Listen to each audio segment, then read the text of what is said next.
Hello everyone, welcome to my channel study की 98। आज के इस क्लास में हम लोग डिस्कस करेंगे बिहार फार्मर प्रीवियस ईयर जो आपका मैथ पूछा गया था उसको हम डिस्कस करेंगे। और ये आपका चलते रहेगा, जितना भी प्रीवियस ईयर आपका पूछा गया है वो आपका खत्म हो जाएगा तो उसके बाद आपका फिर प्रैक्टिस सेट में इंक्लूड कर दिया जाएगा। जितना भी आपका जो है ये प्रैक्टिस सेट पर बन सकते हैं, जिस प्रकार से आपको पूछा गया था प्रीवियस ईयर में, उसी के आधार पर हम जो है प्रैक्टिस आपको करवाते रहेंगे। तो यहाँ पर आपका जो है ये आपका प्रीवियस ईयर का जो है आज की इस क्लास में आपका चलेगा। तो यहाँ पर चलिए शुरू करते हैं। 1 नंबर ये पूछा गया था कि यदि किसी द्विघात समीकरण के मूलों का योग एवं गुणनफल क्रमशः 6 और 3 है तो समीकरण है। तो बताइए कि यहाँ पर आपको सबसे पहली बात यहाँ पर आपको ये समझना चाहिए कि कहीं भी अगर किसी भी द्विघात समीकरण का अगर मूल का योग दिया हुआ रहता है, यानी कहने का मतलब कि अल्फा प्लस बीटा बराबर दिया हुआ रहता है और अल्फा इंटू बीटा बराबर यहाँ पर अगर आपको दिया रहता है तो इसके लिए यहाँ पर फॉर्मूला हो जाता है आपका एक्स स्क्वायर माइनस उसके बाद alpha plus beta into x हो जाएगा, उसके बाद प्लस अल्फा इंटू बीटा, ये आपका फॉर्मूला होता है। ठीक है, तो इसको यहाँ पर आप लोग याद रखेंगे। तो यहाँ पर हम इसी फॉर्मूला पर जो है इसको सॉल्व करेंगे। तो यहाँ पर आपको जो दिया हुआ है, यहाँ पर लिखा हुआ है किसी द्विघात समीकरण के मूलों का योग एवं उसका गुणनफल यहाँ पर दिया हुआ क्रमशः 6 और 3 है। ठीक है, तो क्रमशः कहने का मतलब है कि जो पहले कहा गया है उसका मान पहले होगा और जो दूसरे बार कहा गया है उसका मान दूसरा होगा। तो यहाँ पर सबसे पहले योग के बारे में कहा गया, तो यहाँ पर योग की अगर हम बात करें तो यहाँ पर योग आपका कितना हो जाएगा, तो ये आपका 6 हो जाएगा, यानी कि अल्फा प्लस बीटा बराबर जो आपका मान हो जाएगा ये आपका 6 हो जाएगा और अल्फा इंटू बीटा बराबर यहाँ पर आपका 3 हो जाएगा। ठीक है, उसके बाद हम लोग क्या करेंगे, इसको जो इस फॉर्मूला पर यहाँ पर हम लोग सेट करेंगे। तो चलिए यहाँ पर इसको आप सेट करते हैं। तो यहाँ पर आपको करना क्या है कि यहाँ पर इसके लिए आपका फॉर्मूला होता है x square minus alpha plus beta, उसके बाद आपका इंटू एक्स होता है प्लस अल्फा इंटू आपका बीटा होता है। ठीक है, तो यहाँ पर जो आपको मान यहाँ पर दिया हुआ है अल्फा, यहाँ पर देखिए सबसे पहले हम एक्स स्क्वायर कर देते हैं, उसके बाद यहाँ पर अल्फा प्लस बीटा बराबर आपको यहाँ पर 6 दिया हुआ, क्योंकि यहाँ पर मूलों का योग है तो मूलों का योग करने का मतलब है कि अल्फा प्लस बीटा बराबर आपको यहाँ पर 6 दिया हुआ है और अल्फा इंटू बीटा बराबर आपको यहाँ पर 3 दिया हुआ है। ठीक है, तो चलिए यहाँ पर हम इसको सेट करते हैं। तो यहाँ पर अल्फा प्लस बीटा बराबर यहाँ पर आपका 6 हो जाएगा और यहाँ पर गुना आप एक्स से करेंगे तो ये आपका 6x हो जाएगा और प्लस का यहाँ पर प्लस हो जाएगा और अल्फा इंटू बीटा बराबर यहाँ पर आपको 3 दिया हुआ है। ये जो 3 दिया हुआ है तो यहाँ पर हम लोग 3 लिखेंगे। तो यहाँ पर देखिए किस प्रकार से, इस प्रकार से x square minus 6x plus 3 देखिए किस ऑप्शन में आपको दिया हुआ है, तो यहाँ ऑप्शन ए में दिया हुआ है। करेक्ट आंसर ऑप्शन नंबर यहाँ पर आपका ए जो है ये राइट हो जाएगा। ठीक है, तो आपको फायरमैन के एग्जाम में जो आपको प्रश्न पूछा जाएगा ये काफी नॉर्मली पूछा जाएगा, इसमें जो है कुछ मॉडरेट आपको क्वेश्चन नहीं पूछा जाएगा, लेकिन फिर भी आपको प्रैक्टिस सेट में उस लेवल तक बता देंगे जहाँ तक कि आपको क्वेश्चन नहीं छूटेगा। तो यहाँ पर आपका ऑप्शन ए यहाँ पर आपका करेक्ट हो जाएगा। नेक्स्ट आगे बढ़ते हैं। नेक्स्ट यहाँ पर देखिए ये पूछा गया था 2 नंबर कि दिया हुआ है कि HCF बराबर आपको यहाँ पर HCF दिया हुआ है यहाँ पर 11, यानी कि ये जो आपको यहाँ 2 डिजिट दिया हुआ है, इसी 2 डिजिट से जो HCF निकला है आपका उसको 11 लिखा है। या तो आप इसको चेक भी कर सकते हैं कि 253 जो दिया हुआ है 440, इसका अगर आप HCF को निकालते हो तो ये आपका 11 होगा और इसी में से आपको यहाँ पर LCM निकाल करके दिया हुआ है, इसी दोनों डिजिट से जो आपका LCM निकाला हुआ है कितना आया है, तो यहाँ पर 253 गुने R आया है। ठीक है, तो यहाँ पर R जो है ये औचर पद दिया हुआ है, इसलिए दिया हुआ है ताकि आपको यहाँ पर R का ही मान निकालना, इसलिए यहाँ पर जो है R को इंक्लूड किया गया। तो यहाँ पर आपको अब बताना है। तो यहाँ पर आपको एक फॉर्मूला को हमेशा याद रखना है कि जब भी कभी HCF दिया रहेगा और LCM दिया रहेगा और एक संख्या दिया रहेगा तो आपको दूसरी संख्या पूछेगा, या तो 2 संख्या आपको दिया हुआ रहेगा और वहाँ पर आपको LCF भी दिया रहेगा, LCM पूछेगा, या तो LCM दिया रहेगा तो HCF पूछेगा। तो यहाँ पर 3 चीज़ आपको देगा और दूसरा यहाँ पर आपको जो थर्ड यानी कि 4th नंबर जो आपका बचता है ये आपको यहाँ पर पूछेगा। तो यहाँ पर आपको सिंपली करना क्या है, हमेशा आपको याद रखना कि क्या होता है कि 2 संख्या का गुणनफल बराबर आपका होता है LCM, क्या होता है LCM गुने HCF जो होता है ये आपका होता है, यानी कि LCM गुने HCF बराबर 2 संख्याओं का गुणनफल। तो 2 संख्या आपको दिया रहेगा तो 2 संख्या को यहाँ पुट करना है, HCF दिया रहेगा तो HCF पुट करना है और LCM आपको निकालना है। इसमें जो है आपको 3 चीज़ दिया रहेगा, चौथा आपको यहाँ पर निकालना होता है। तो ये आपको फॉर्मूला, ये जो है यहाँ पर आपको फॉर्मूला को यहाँ पर याद रखना। तो यहाँ पर हम चलिए इसमें आप इसको जो है पुट करते हैं। तो यहाँ पर आपको जो दिया हुआ है, यहाँ पर 2 संख्या दिया हुआ है, तो कितना कितना दिया हुआ है, तो ये आपको 253 दिया हुआ है और उसके बाद यहाँ पर आपको 440 2 संख्या दिया हुआ है। तो 2 संख्या को हम यहाँ क्या किए, लिख दिए। उसके बाद यहाँ पर आपको सिंपली क्या करना है, बराबर करना है, जिसमें से कि आपको यहाँ पर दिया हुआ है HCF कितना है, तो ये आपका HCF यहाँ पर 11 है, तो HCF को यहाँ पर लिख देंगे, क्योंकि HCF गुना LCM आपको बराबर उस पर करना है। तो यहाँ पर जो आपको फिर दिया हुआ है ये आपको LCM कितना दिया हुआ है, तो 253 गुने R दिया हुआ है। तो यहाँ पर आपको करना क्या है कि 253 गुने यहाँ पर R कर देंगे। उसके बाद यहाँ पर क्या करना है आपको, यहाँ अगर आप कटाना चाहते हो तो यहाँ पर डायरेक्ट कटा सकते हो, चूँकि आप एग्जाम हॉल में मान लेते हैं तो वहाँ पर आप कितना लिखिएगा तो वहाँ पर आप क्या कर सकते हो, इसको डायरेक्ट आप कर सकते हो। लेकिन यहाँ पर आपको करना क्या है, तो यहाँ पर चलिए एक स्टेप हम और लिख देते हैं ताकि आपको समझने में आसानी हो। तो यहाँ पर आपको करना क्या, चलिए यहाँ पर हम डायरेक्ट करते हैं। तो 11 से इसको हम काटते हैं तो 11 से 4 बार में कटेंगे नहीं 40 हो जाएगा और 253 से ये आपका 253 कैंसिल आउट हो जाएगा। तो R बराबर यहाँ पर कितना हो गया आपका 40 हो गया। तो करेक्ट आंसर ऑप्शन नंबर यहाँ बी हो जाएगा 40। ठीक है, तो आई होप कि इसको आप आसानी से समझ गए होंगे। अगर नहीं समझे हो तो आप कमेंट बॉक्स में बोलेंगे तो इसको फिर नेक्स्ट वीडियो में कवर करेंगे, या तो आप इसको जो पेन पेपर लेके बैठेंगे तो आपको खुद से जो है इसको एक बार सॉल्व कर सकते हैं। नेक्स्ट आगे बढ़ते हैं। तो यहाँ पर आपको 3 नंबर में बताना है, यदि दो वर्गों के क्षेत्रफलों का अनुपात 9:1 हो तो उसकी परिधियों का अनुपात क्या होगा, ये आपको यहाँ पर बताना। तो सबसे पहली बात कि यहाँ पर क्षेत्रफल का जो अनुपात आपको दिया हुआ है, तो इसका मतलब है कि मान लेते हैं कि पहला वर्ग जो है ये आपका x² रहा होगा और दूसरा वर्ग मान लेते हैं कि y² रहा होगा, ठीक है। तो इसको हम किस फॉर्म में लिख सकते थे, यानी कि इसको हम x² बटे y² के फॉर्म में इसको लिख सकते हैं। और इसी का यहाँ पर रेशियो आपको दिया हुआ है 9:1, तो रेशियो को हम जो है कि 9/1 लिख सकते हैं। और उसके बाद इधर से जब स्क्वायर को खत्म करेंगे तो इस पर आके आपका रूट होगा, और 9 का अगर हम रूट निकालेंगे तो ये आपका 3 हो जाएगा। और उसके बाद यहाँ पर जो 1 दिया हुआ 1 का अगर हम निकालते हैं तो ये आपका 1 हो जाएगा, 1 का जो आपको रूट निकलेगा तो 1 हो जाएगा। इसके बाद आपको यहाँ पर पूछा जाएगा उसकी परिधियों का अनुपात क्या होगा। तो परिधि का अनुपात निकालने के लिए आपका फॉर्मूला क्या होता है, तो परिधि का, चूंकि यहाँ पर आपका जो एक भुजा जो माने हुए पहले वर्ग का जो माने हुए तो यहाँ पर आपका x माने हुए और दूसरे वर्ग का कितना माने हैं तो y। तो यहाँ पर अगर परिधि की अगर हम बात करें तो परिधि क्या हो जाएगा आपका, तो परिधि आपका होता है 4 इंटू भुजा। तो 4 इंटू क्या करेंगे भुजा, तो भुजा क्या x माने हैं और उसके बाद बट्टे क्या हो जाएगा आपका 4 इंटू भुजा और दूसरे त्रिभुज में क्या माने हैं तो y। अब यहाँ पर इसको क्या करना है, पुट करना है। तो 4 गुने आपका क्या हो जाएगा, तो देखिए यहाँ पर x का मान कितना निकला है, तो x का मान यहाँ पर आपका 3 निकला हो, चूंकि यहाँ पर स्क्वायर आपका खत्म होके यहाँ पर 3 आ जाएगा रूट चढ़ने के बाद, तो यहाँ पर आपका 3 हो जाएगा। और उसके बाद 4 इंटू यहाँ पर आपका क्या हो जाएगा तो y हो जाएगा। तो 4 से 4 कटेगा, यानी कि 3 बटे आपका 1 हो जाएगा। और 3 बटे जब 1 हो गया तो इसका मतलब है कि 3 बटे 1 करने का मतलब है कि 3:1, जो आपको यहाँ ऑप्शन सी में दिया हुआ। करेक्ट आंसर ऑप्शन नंबर यहाँ पर आपका सी हो जाएगा। नेक्स्ट आगे बढ़ते हैं। नेक्स्ट यहाँ पर आपको 4 नंबर में पूछा जा रहा है कि यदि एक त्रिभुज के शीर्ष कोण जो है 130 डिग्री है तो उसके आधार के समद्विभाजकों के बीच का कोण क्या होगा। तो यहाँ पर सबसे पहली बात कि यहाँ पर आपको करना है कि एक त्रिभुज को यहाँ पर क्रिएट करना है। तो यहाँ पर चलिए हम एक त्रिभुज को बना दिए। उसके बाद यहाँ पर आपको क्या करना है कि इसके आधार के जो समद्विभाजक, तो आधार का समद्विभाजक, तो यहाँ से और आधार का समद्विभाजक करने का मतलब क्या है, तो आप कोण को समद्विभाजक करेंगे। चूंकि यहाँ पर भुजा के बारे में तो चर्चा किया नहीं गया है, तो इसका मतलब है कि कोण के बारे में कहा जा रहा है, तो कोण यहाँ पर दोनों को समद्विभाजक करेंगे तो यहाँ पर भी आपका एक एंगल बन रहा है। और यहाँ पर जो मान लेते हैं कि इसको नामांकन कर देते हैं ABC हो गया यहाँ पर आपका। और उसके बाद जो यहाँ पर दिया हुआ 130 दिया हुआ, तो ऊपर वाला जो ये यहाँ पर आपको दिया हुआ ये आपको यहाँ पर 130 दिया हुआ, ठीक है। उसके बाद यहाँ पर आपको बताना है कि ये वाला जो यहाँ पर दिया हुआ ये आपको यहाँ पर बताना है कि ये जो एंगल बना दोनों में जो एंगल यहाँ पर द्विभाजक करने के बाद जो एंगल बन रहा है इसके बारे में यहाँ पर आपको पूछा जा रहा है। तो यहाँ पर आपको यहाँ पर मान लेते हैं कि ये आपका एंगल O है, ठीक है। उसके बाद यहाँ पर हम क्या करेंगे कि इसके लिए देखिए एक फॉर्मूला होता है जिसको यहाँ पर आपको याद रखना चाहिए कि ये जो यहाँ पर आपको दिया हुआ, सबसे पहली बात कि यहाँ पर जो आपको दिया हुआ है कोण BAC बराबर आपको कितना दिया हुआ है, तो यहाँ पर 130 दिया हुआ है, तो इसको हम यहाँ पर लिख दिए। उसके बाद यहाँ पर आपको याद रखना है निकालना जो हमको यहाँ पर O, देखिए यहाँ पर जो ये है ये आपका यहाँ पर O है, ठीक है। तो यहाँ पर हमको O का ही मान पूछा जा रहा है। तो यहाँ पर हम क्या करेंगे कि O को निकालने के लिए क्या करेंगे कि BOC यानी कि कोण BOC बराबर आपका जो फॉर्मूला हो जाएगा, ये फॉर्मूला होता है, इसको आप लोग यहाँ पर याद रखेंगे 90 प्लस कोण A बटे यहाँ पर आपको 2 करना है, ठीक है। ये आपको यहाँ पर कर देना है। उसके बाद यहाँ पर आपका 90 हो जाएगा और उसके बाद यहाँ पर कोण A का जो मान दिया हुआ ये आपको 130 दिया हुआ है, अब बटे यहाँ पर 2 हो जाएगा। 2 से इसको 130 को काटेंगे तो ये आपका 65 हो जाएगा। अब 65 और 90 को जोड़ेंगे तो कितना हो जाएगा आपका 155 हो जाएगा, जो कि ऑप्शन नंबर डी में दिया हुआ। करेक्ट आंसर ऑप्शन नंबर यहाँ पर आपका डी हो जाएगा। नेक्स्ट आगे बढ़ते हैं। नेक्स्ट यहाँ पर आपको 5 नंबर में बताना है कि गुणनफल 81 82 83 डॉट डॉट डॉट 89 में इकाई अंक क्या होगा, ये आपको यहाँ पर पूछा जा रहा है। तो आपको यहाँ पर ध्यान में रखना कि इस प्रकार से अगर कहीं भी प्रश्न पूछा जाता है आपको, तो वहाँ पर क्या करना है कि मान लेते हैं आप अगर यहाँ पर कर देते हैं कि 81 गुना 82 कर देते हैं और 82 गुना 83 कर देते हैं, डॉट डॉट डॉट बीच में आपको यहाँ पर दिया हुआ है, तो ये यहाँ पर आपका बीच में सबसे पहले तो आपको पता नहीं है जो कि आप गुना करके इकाई अंक को बता सकते हैं। तो यहाँ पर आपको एक ट्रिक का इस्तेमाल करना है कि यहाँ पर जैसे 89 है तो 89 में देखिए इकाई अंक क्या है, तो ये आपका 9 है।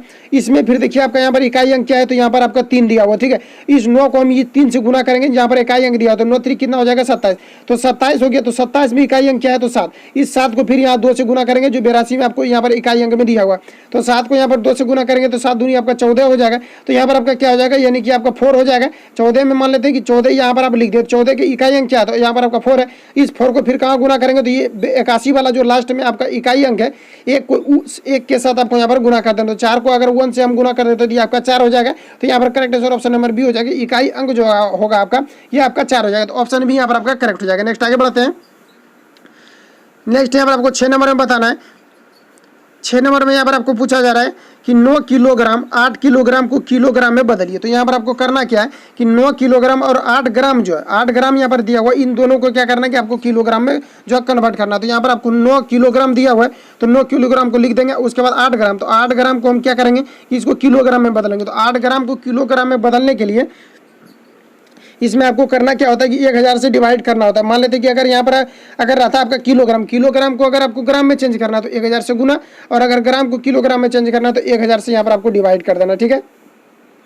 उसके बाद यहाँ पर देखते हैं कि इसका आंसर क्या आता है। तो यहाँ पर आपको 9 करना है। उसके बाद यहाँ पर 000 दिया हुआ है, तो यहाँ पर आपको करना क्या है, तो 8 और उसके बाद 3 अंक के बाद यहाँ पर आपको दशमलव मार देना है।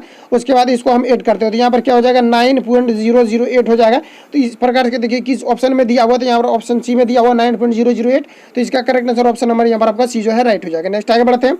नेक्स्ट यहाँ पर आपको पूछा जा रहा है 7 नंबर में बताना है, एक ट्रेन 54 किलोमीटर प्रति घंटा की समान गति से आगे बढ़ रही है, मीटर प्रति सेकंड में इसका चाल क्या होगा, तो ये आपको यहाँ पर बताना है। तो किसी भी ट्रेन का मान लेते हैं कि ये यहाँ पर आपको जो चाल दिया हुआ है ये कितना दिया हुआ है, तो ये 54 किलोमीटर प्रति घंटा दिया हुआ है, और किलोमीटर प्रति घंटा को मीटर प्रति सेकंड में इसका चाल क्या होगा ये आपको यहाँ पर बता। यानी कहने का मतलब है कि यहाँ पर आपको किलोमीटर प्रति घंटा से मीटर प्रति सेकंड में आपको चेंज कर देना। तो मीटर प्रति सेकंड में अगर किलोमीटर प्रति घंटा को अगर मीटर प्रति सेकंड में चेंज करना रहे तो वहाँ पर आपको क्या करना है कि 5/18 से गुना कर देना। उसके बाद 18 तिरिक यहाँ पर आपका 54 हो जाएगा, 5 तिरिक यहाँ पर आप गुना करेंगे तो 15 हो जाएगा, तो 15 मीटर पर सेकंड हो जाएगा। ऑप्शन ए में ये दिया हुआ correct answer option number A हो जाएगा। इसके अलावा यहाँ पर आप याद रखेंगे, इसको हमेशा आपको यहाँ पर याद रखना है कि किलोमीटर प्रति घंटा को अगर मीटर पर सेकंड में लेकर के जाएंगे तो 5/18 से गुना करके, अगर मीटर प्रति सेकंड को अगर किलोमीटर प्रति घंटा में लेकर के जाएंगे तो 18/5 से गुना करेंगे। तो ये आपको यहाँ पर याद रखना है, ऑप्शन ए यहाँ पर आपका करेक्ट हो जाएगा। नेक्स्ट आगे बढ़ते हैं। नेक्स्ट यहाँ पर आपको 8 नंबर में बताना कि एक आयताकार डिब्बे घनाकार, तो घनाकार यहाँ पर देखिए कह दिया गया एक आयताकार डिब्बे है जिसका आकार है घनाकार, और घनाकार के बारे में आपको यहाँ पर पता होना चाहिए कि इसका आयतन क्या होता है और इसका पृष्ठ क्षेत्रफल क्या होता है, ठीक है। यहाँ पर आपको हिंट से दे दिया गया है। और उसके बाद यहाँ पर आपको बताना है कि घनफल जिसकी लंबाई दिया हुआ है 2a, चौड़ाई दिया हुआ है 3ac और ऊंचाई दिया हुआ है 2a। तो यहाँ पर आपको पूछा क्या जा रहा है, इसके बारे में यहाँ पर कुछ नहीं कहा गया है, लेकिन यहाँ पर आपको दिया है लंबाई चौड़ाई ऊंचाई दे दिया गया। तो लंबाई चौड़ाई ऊंचाई देने का मतलब है कि यहाँ पर आपको जो पूछा जा रहा है ये आपको यहाँ पर पूछा जा रहा है, यानी कि पृष्ठ क्षेत्रफल पूछा नहीं जा रहा है, यहाँ पर आपको जो आयतन पूछा जा रहा है। क्योंकि पृष्ठ क्षेत्रफल जो आपका घन का जो पृष्ठ क्षेत्रफल होता है ये आपका होता है 6a², और वही अगर हम आयतन की बात करें तो ये होता है आपका लंबाई और गुने चौड़ाई गुने ऊंचाई जो होता है इसका जो है आयतन होता है, ठीक है। तो यहाँ पर अगर लंबाई चौड़ाई ऊंचाई दिया हुआ इसका मतलब आपसे यहाँ पर जो पूछा जा रहा है ये आयतन पूछा जा रहा है। तो यहाँ पर आप सिंपली आपको यहाँ पर करना क्या हो, चूंकि जो एग्जाम में आपसे पूछा गया था यहाँ पर आपको ये नहीं पूछा गया था कि इसमें निकालना क्या है आपको, लेकिन यहाँ पर लंबाई चौड़ाई ऊंचाई दिया हुआ है। तो लंबाई चौड़ाई जब ऊंचाई दिया हुआ तो यहाँ पर आपको करना क्या, तो यहाँ पर आप सिंपली करेंगे क्या, तो यहाँ पर करना क्या है तो 2ab करेंगे। उसके बाद यहाँ पर करेंगे 3ac करना है, क्योंकि हमको यहाँ पर आयतन निकालना है। तो यहाँ पर फिर क्या हो जाएगा आपका 2ac हो जाएगा। तो यहाँ पर देखिए 3 दूना कितना हो जाएगा 6 और 6 दूनी कितना हो जाएगा आपका 12। तो यहाँ पर 12 लिखना है, a गुना a हो जाएगा। तो यहाँ पर कितना हो जाएगा आपका aq हो जाएगा। उसके बाद यहाँ पर देखिए b गुना c और उसके बाद bc हो गया। अब फिर bc गुना c करेंगे तो क्या हो जाएगा bc²। तो यहाँ पर bc² हो जाएगा। देखिए इस प्रकार से किस ऑप्शन में दिया हुआ है, तो ये ऑप्शन यहाँ पर आपको ए में दिया हुआ करेक्ट आंसर ऑप्शन नंबर यहाँ पर आपका ए जो है करेक्ट हो जाएगा। नेक्स्ट आगे बढ़ते हैं। नेक्स्ट यहाँ पर आपको बताना है कि a प्लस बी का whole square plus a minus B का होल स्क्वायर का मान क्या होगा, ये आपको यहाँ पर बताना है। तो ये देखिए इसको यहाँ पर आपको याद रखना है कि ये जो होता है ये फॉर्मूला होता है, क्या होता है, तो इसके लिए आपका फॉर्मूला आता है 2 × a² प्लस b²। इसका जो है ये डायरेक्ट आपका फॉर्मूला पूछा गया, ऑप्शन डी यहाँ पर आपका करेक्ट हो जाएगा।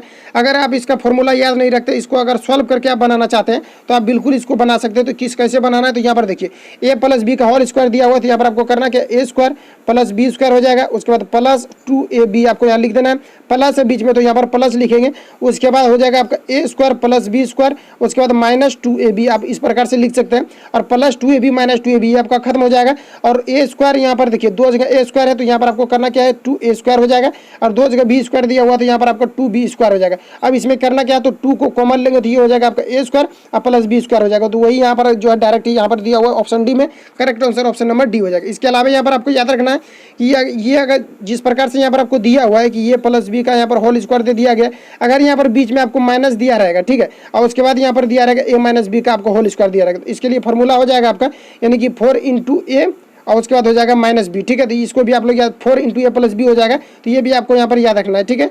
नेक्स्ट आगे बढ़ते हैं।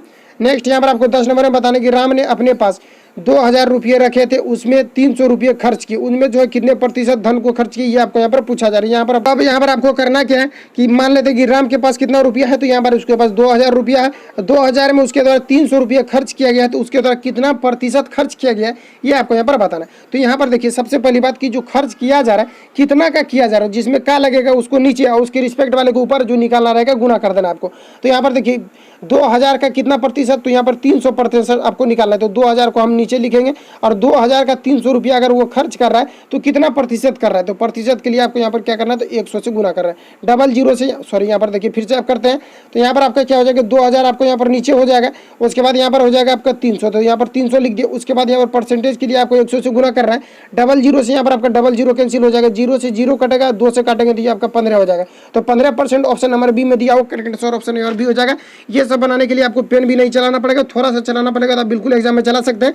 ये जो कुछ ज़्यादा लेवल का पूछा नहीं जाएगा, लेकिन आप बराबर अगर प्रैक्टिस करते हैं तो आप जो है मैथ जितना भी पूछा जाएगा आप बिल्कुल अटेम्प्ट कर सकते हैं उतना। नेक्स्ट आगे बढ़ते हैं। नेक्स्ट यहाँ पर आपको 11 नंबर में बताना है निम्न में से कौन शून्य को प्रदर्शित नहीं करेगा। तो बताइए कि निम्न में से कौन जो है शून्य को प्रदर्शित नहीं करेगा, ये आपको यहाँ पर बताना है। ऑप्शन ए में यहाँ पर आपको दिया हुआ है 0/2, ठीक है, तो 0/2 दिया हुआ है यहाँ पर, तो 0/2 अगर दिया हुआ है तो इसका मतलब है कि ये 0 हो जाएगा, ठीक है। उसके बाद यहाँ पर आपको जो दिया हुआ है, यहाँ पर दिया हुआ है 0 × 1 दिया हुआ है, तो यहाँ पर क्या हो जाएगा, यहाँ पर आपका 0 हो जाएगा, चूंकि 0 और गुना अगर 1 करते हैं आप, तो किसी भी संख्या में अगर 0 को आप लगा करके गुना करते हैं तो वो पूरा क्या हो जाता है, आपका 0 हो जाता है। और 0 × 0 करते हैं तो ये देखिए यहाँ यहीं पर सबसे बड़ा आपका कन्फ्यूजन होता है।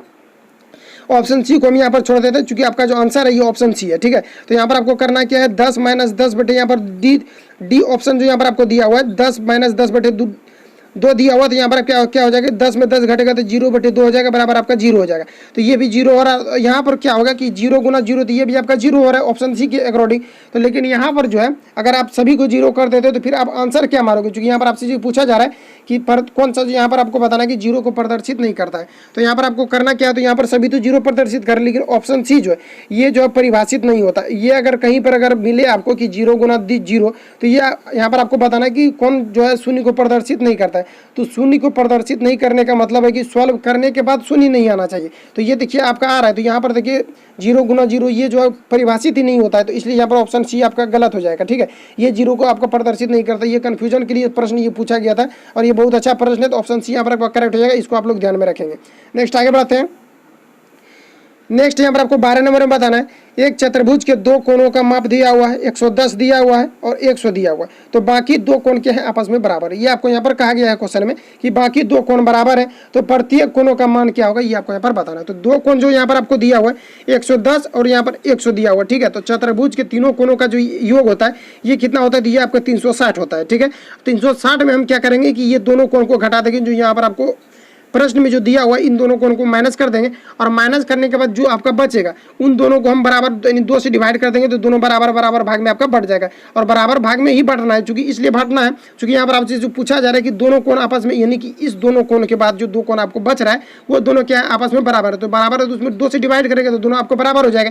तो यहाँ पर आपको 360 दिया हुआ है, उसके बाद 100 में 110, तो 100 + 110 करेंगे तो कितना हो जाएगा आपका 210 हो जाएगा। तो इसमें चलिए हम 210 को यहाँ पर माइनस कर देते हैं 360 में, तो यहाँ पर आपका 0 हो जाएगा, और 6 में से 1 को माइनस करेंगे तो ये आपका यहाँ पर 5 हो जाएगा, और ये क्या हो जाएगा अपना, तो यहाँ पर देखिए 100 और 200, यहाँ पर देखिए यहाँ पर फिर आपका कितना हो जाएगा, तो यहाँ पर आपका 1 बच जाएगा, यानी कि 150 आपका हो गया। और 150 का आधा क्या होगा, 150 में आप क्या करेंगे, यानी 150 हो गया, तो इसमें आपको 2 से डिवाइड करा, 150 को 2 से डिवाइड करेंगे तो ये आपका यहाँ पर 75 हो जाएगा, जो कि दोनों कोणों का आपका मान होगा। तो 75 ऑप्शन सी में दिया हुआ है, करेक्ट आंसर ऑप्शन नंबर यहाँ पर आपका सी हो जाएगा। नेक्स्ट आगे बढ़ते हैं। नेक्स्ट यहाँ पर आपको 13 नंबर में बताना है 250 भाग यहाँ पर दिया हुआ, यानी कहने का मतलब कि ये जो क्वेश्चन पूछा हुआ है कि 250 उसके बाद यहाँ पर भाग आपको 0 दिया हुआ है, इसका मान क्या होगा ये आपको यहाँ पर बताना है। तो यहाँ पर आप देखिए इसको समझने के लिए हम बता रहे हैं कि यहाँ पर आप गुण मान सकते हैं, इसके नीचे आप गुण मान सकते हैं, तो 250 हो जाएगा यहाँ पर आपका। और भागा में क्या होता है कि भागा को जब आप गुना के फॉर्म में लिखते हैं तो यहाँ पर आपका पलट जाता है और ये आपका यहाँ पर 0 नीचे आ जाता है। तो नीचे जब आपका यहाँ पर 0 आ गया तो ये आपका क्या हो जाएगा, इन्फिनाइट हो जाएगा, यानी कि जिसको आप अपरिभाषित बोलते हैं। अगर 0 ऊपर रहेगा तो मान 0 होगा, 0 नीचे रहेगा तो इन्फिनाइट अपरिभाषित हो जाएगा, जो ऑप्शन नंबर डी में दिया हुआ करेक्ट आंसर ऑप्शन नंबर यहाँ पर आपका डी करेक्ट हो जाएगा। नेक्स्ट आगे बढ़ते हैं। नेक्स्ट यहाँ पर आपको 14 नंबर में बताना है, इस सब प्रश्न में देखिए अगर हम स्लो अगर बनाएंगे इसको तो फिर क्या होगा, आपका टाइम भी के लिए इतना नॉर्मल प्रश्न है, आप इसको खुद से भी बना सकते हैं, क्योंकि प्रीवियस ईयर है इसलिए हम इसको बना रहे थे, इसलिए थोड़ा फास्ट खींच रहे हैं, ठीक है। तो यहाँ पर आपको बताना है 14 नंबर में बताना कि यदि एक संख्या में 15 घटाया जाए तो -5 हो जाती है, यह कथन किस समीकरण को फॉलो करता है ये आपको यहाँ पर बताना है कि ये समीकरण जो है किस रूप में ये आपको यहाँ पर बताओ। तो कोई भी संख्या मान लेते हैं कि यहाँ पर x, चूंकि ऑप्शन में जो यहाँ पर आपको दिया हुआ है यहाँ पर x के फॉर्म में दिया हुआ, तो यहाँ पर आपको करना क्या है, तो यहाँ पर आपको करना क्या है कि मान लेते हैं कि कोई संख्या x है, इसमें से 15 घटाया जा रहा है तो कितना बच रहा है, तो -5 बच रहा है, बस हो गया। यही आपको यहाँ पर बताना है, तो x - 15 = -5 हो जाएगा। तो किस ऑप्शन में दिया हुआ है, तो ऑप्शन डी में। करेक्ट आंसर ऑप्शन नंबर यहाँ पर आपका डी राइट हो जाएगा। नेक्स्ट आगे बढ़ते हैं। नेक्स्ट यहाँ पर आपको 15 नंबर में बताना है कि समीकरण को हल करना। तो ये देखिए पूछा गया था, ये आपको यहाँ पर करना क्या, m/2 - 2 दिया हुआ है अब बराबर 6 दिया हो। तो यहाँ पर आपको करना क्या है, तो यहाँ पर देखिए m/2 जो दिया हुआ है यहाँ पर आपको इस पर रखना है, और ये जो आपको यहाँ पर -2 दिया हो इसको उस पर लेके चल जाना। चूंकि जो स्वजातीय और अजातीय आप पढ़े होंगे तो यहाँ पर क्या होता है कि जात वाला जो होता है उसको एक साइड ले जाते हैं, इस प्रकार से जो है यहाँ पर होता है। तो यहाँ पर क्या करेंगे, यानी कि चर पद और अचर समझिए। तो यहाँ पर देखिए क्या होता है कि यहाँ पर क्या होता है कि ये देखिए आपका ये जो m दिया हुआ ये आपका क्या होता है, ये आपका औचर है और ये आपका चर है। तो चर वाले को एक साइड ले जाएंगे, औचर वाला को एक साइड रखेंगे, ठीक है। तो यहाँ पर आपको करना है कि 2 को उस पार ले जाएंगे तो ये आपका कितना हो जाएगा, 8 हो जाएगा। और उसके बाद यहाँ पर नहीं तो कुछ तो 1 आपका बचता है, और यहाँ पर क्या करेंगे, क्रॉस मल्टीप्लिकेशन करेंगे तो यहाँ पर m बराबर कितना हो जाएगा, 8 दूना 16 हो जाएगा। बस हो गया इसका आंसर। तो ऑप्शन डी में दिया हुआ correct answer option number D हो जाएगा। तो इस प्रकार से आप बिल्कुल बना सकते हैं। बस इतना ही प्रश्न लेकर के आए थे, जितना भी आपको प्रीवियस ईयर वो पूरा हम करवा देंगे। तो वो जो हम नेक्स्ट वीडियो में आपको फिर मिलते हैं। तो अगर वीडियो आपको हेल्पफुल लगा तो चैनल को सब्सक्राइब करके बेल आइकन को प्रेस कर लें, क्योंकि जब भी मैं वीडियो अपलोड करूँ तो आप तक नोटिफिकेशन जाए और आप आसानी डेली प्रैक्टिस सेट को देख पाते। मिलेंगे नेक्स्ट वीडियो में, तब तक के लिए बेस्ट ऑफ लक।